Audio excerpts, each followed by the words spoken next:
So up to this point, this hopefully all makes sense. However, you might be wondering which programming language we're actually going to use in this course.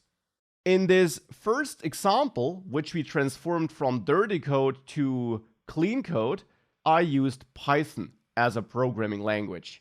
And indeed, you will need some programming experience, not with Python though, but in general. It does not matter at all which programming languages you are using in your projects and which other courses you are taking, but you need some basic programming experience to get the most out of this course. Because this course will not teach you how to write code, it will teach you how to write good code, and that's an important difference. Now, you don't need to be a senior developer or anything like that though. You just need some basic experience. You should have worked on some projects, but you don't need 5 or 10 years of experience, not at all. Now let me come back to the programming languages. In this course, I will mostly use Python and JavaScript/TypeScript for the examples. TypeScript simply is an extension, you could say, to JavaScript. It adds strict typing to the JavaScript language. And these are the two programming languages I will use for the examples in this course. Now, even if you don't know these languages, you will be able to follow along. You don't need to know them. I just use them because Python is very popular and a lot of people know Python.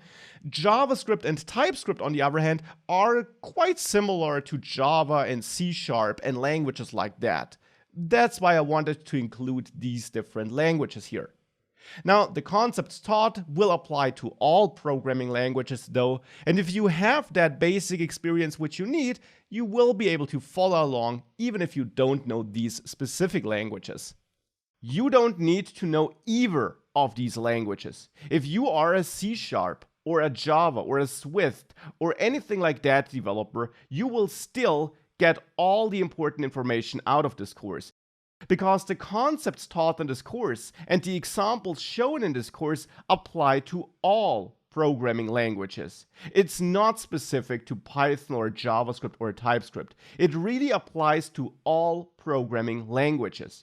Of course, you should be able to read code like this and kind of understand it, even if you're not a Python developer. But given the fact that you should have basic programming knowledge, that will not be a problem. Because no matter if it's Python, Java, JavaScript, C# or whatever, the core ideas and things in programming languages are always the same. We have classes, objects, variables, constants, functions. This is always the same, and therefore the exact programming languages you know don't matter. You will get all the important information out of this course, no matter what your favorite programming language is.